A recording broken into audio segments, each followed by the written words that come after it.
¿Quieres crear tu empresa pero no tienes muchos contactos? Tienes que saber que conoces a una persona, que conoce a otra persona, que conoce a otra persona, que de repente te va a ayudar en tu negocio.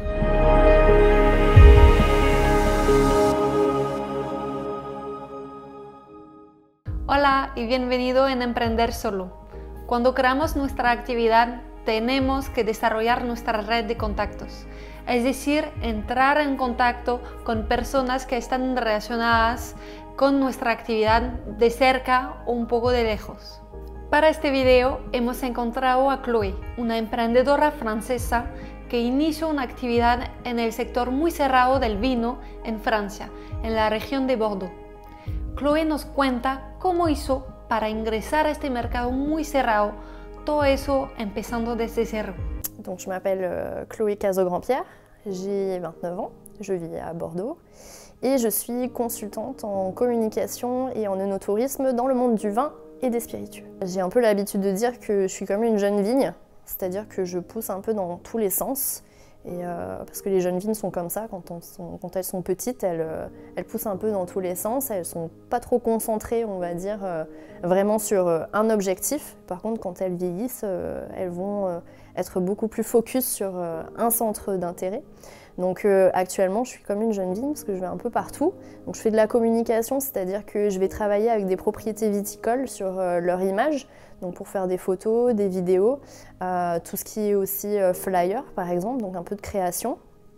Et ensuite, je travaille en œnotourisme, donc avec des agences, que ce soit des agences d'œnotourisme ou des agences de voyage, mais aussi avec des particuliers que j'accueille en fait sur Bordeaux et que je gère après de A à Z pour leur faire découvrir en fait le terroir, la viticulture, les châteaux, mais aussi la gastronomie sur Bordeaux. Il peut aussi m'arriver de donner des cours de dégustation, que ce soit sur le vin, les spiritueux ou les sakés, puisque je suis saké sommelier également et je suis la seule femme en France à être saké éducateur. Je fais aussi des formations pour les professionnels dans des écoles hôtelières afin de leur faire découvrir en fait cette boisson si spéciale. J'ai un club de dégustation, on fait une soirée par mois, des wine after work, pour faire découvrir voilà, du vin, les spiritueux. Et après je fais partie aussi d'associations comme la chaîne des rôtisseurs. Moi mon but dans le bureau, c'est justement de communiquer auprès des membres, de faire des articles aussi sur les vins et les spiritueux pour le site Monde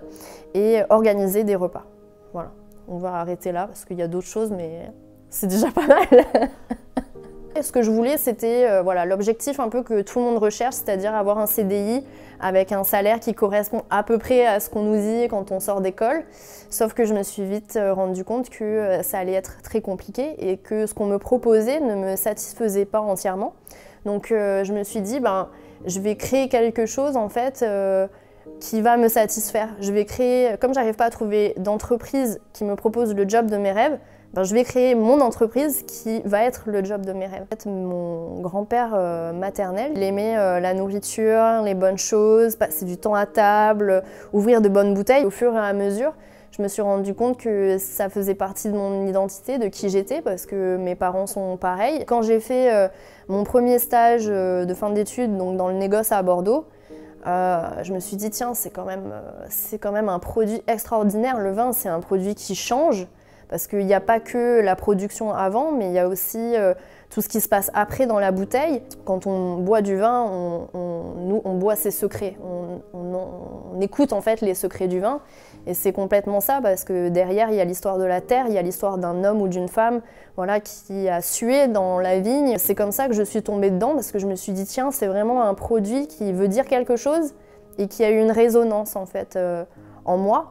Donc on peut dire que mon grand-père, il a planté la graine en moi et puis petit à petit, au gré des rencontres, au gré de l'expérience, des lectures, eh bien, je me suis rendu compte que c'était vraiment une passion. Pour se faire une place, je me suis dit je vais commencer par écrire. Donc j'ai créé en fait le blog Chloé & Wines en 2011 je crois et j'ai commencé en fait par faire un petit tour de France des vins. Et à chaque fois, le but c'était, j'allais chez un viticulteur et le viticulteur me donnait l'adresse suivante. J'ai écrit ce blog en français, puis j'ai commencé à traduire les articles en anglais. La chaîne des rôtisseurs en fait a repéré que voilà, pour eux j'écrivais bien, donc ils m'ont demandé s'ils pouvaient répercuter certains de mes articles sur le site Monde. Et puis j'ai passé des diplômes et ça m'a aussi apporté un petit peu plus, on va dire, de force. Il y a des milieux comme ça, le monde du vin à Bordeaux, c'est le berceau du vin, c'est extrêmement masculin, c'est que des familles qui sont là depuis de multiples générations. Et donc c'est très fermé et pour réussir à rentrer dedans, il faut se lever de bonne heure. Et il faut surtout ne pas baisser les bras parce que c'est du très long terme, très long terme. Le client, je le trouve par le réseau. Voilà, c'est très important de se créer un réseau, surtout dans un domaine, et d'ailleurs peu importe le domaine, il faut se créer un réseau. Je suis sur LinkedIn, sur Viadeo, et donc je communique beaucoup en fait avec des gens qui me rajoutent. Et c'est comme ça qu'on lie en fait des contacts et après ça peut m'arriver en effet de leur envoyer tous les ans un petit hey, oh salut, je suis là. J'ai rencontré en fait monsieur japonais qui m'a dit c'est super, vous faites des trucs vous travaillez à Bordeaux, vous travaillez dans le vin, c'est génial, moi je veux écrire un livre pour le Japon sur le vin. C'est comme ça que cette année je me suis retrouvée à écrire un livre pour le Japon sur le vin. Puis il y a un magazine qui m'a appelé et qui m'a dit on aimerait bien travailler avec vous, on aimerait bien que vous fassiez partie d'un jury. Je me suis retrouvée au milieu de chefs étoilés, des mofs, des pâtissiers, des charcutiers, etc. Donc ça aussi c'est des cartes de visite supplémentaires. Il faut communiquer avec les gens, toujours avoir une carte de visite sur soi. Même quand je vais faire mes courses, j'ai une carte de visite. Si je vais acheter quelque chose chez une chocolatière et que ça me plaît, je lui donne ma carte de visite. Voilà, il faut toujours penser au network, comme on dit, que ce soit le network, on va dire, de visu, mais aussi le network, en effet, sur Internet, sur les réseaux sociaux. Et donc, c'est comme ça que j'arrive à avoir des clients. Mais c'est vrai que des fois, j'ai des clients qui me contactent via mon site Internet parce qu'ils ont vu le blog ou qu'ils ont vu des vidéos. Il y a beaucoup de hasard, de la chance et puis en même temps du travail. Parce que des fois, on travaille beaucoup, on rencontre quelqu'un par hasard et puis au final, on décroche quelque chose et c'est une vraie chance. Donc voilà, c'est comme ça que j'arrive à trouver mes clients, mais ne jamais baisser les bras et toujours y aller à fond. D'y croire. D'y croire et de... Être entrepreneur, c'est très compliqué. Sur un point de vue financier, parce que souvent on se lance après avoir été dans un emploi ou même après avoir été au chômage. Donc il faut savoir qu'il y a des aides. C'est difficile socialement, parce que de dire à ses amis, c'est compliqué en ce moment, on ne peut pas forcément sortir, c'est relié au financier. Parce que je suis en train de bosser sur ma structure et donc il ne faut pas non plus que je fasse des folies ailleurs.